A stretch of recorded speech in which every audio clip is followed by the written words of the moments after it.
श्रीमद् भागवत कथा नवाह यज्ञ के अवसर पर समसा में कलश यात्रा निकाली गई, जिसका पूरे गांव में महिलाओं एवं पुरुषों ने स्वागत किया। पूजन के बाद वेद मंत्रों के साथ कलश स्थापित कर श्रीमद् भागवत कथा का शुभारंभ किया गया। बताते चले कि समसा में मध्य विद्यालय परिसर में आयोजित श्रीमद् भागवत कथा 9 दिवसीय नवाह यज्ञ के शुभारंभ पर पूरे गांव में कलश यात्रा निकाली गई, जहां जगह जगह कलश यात्रा पर फूल बरसाकर स्वागत किया गया। कलश यात्रा में गुड्डू झा, मनोज शाह, अभय आनंद, मुन्ना पोद्दार, नंदन, रवि कुमार सिंह, जगमोहन सिंह, अरुण ठाकुर, आदित्य करण, अमीय आगे चल रहे थे।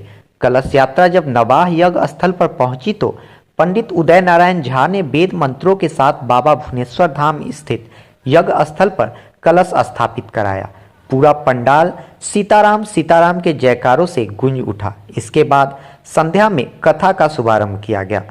मिथिला के सुप्रसिद्ध कथावाचक कृष्णमूर्ति ललन शास्त्री द्वारा कथा का शुभारंभ किया गया। उन्होंने इस अवसर पर भागवत कथा का महत्व बताते हुए कहा कि राजा परीक्षित ने राजपाट छोड़कर श्रीमद् भागवत कथा सुनी थी।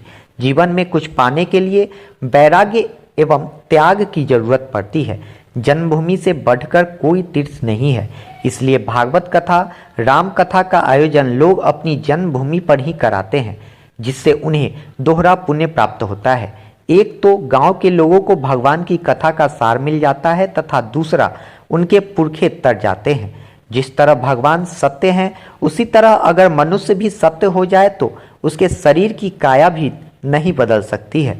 भगवान श्री कृष्ण जब 20 वर्ष के थे तब उनका स्वरूप वैसे ही था, अब हजारों वर्ष के हो गए तभी उनका स्वरूप वैसे ही है।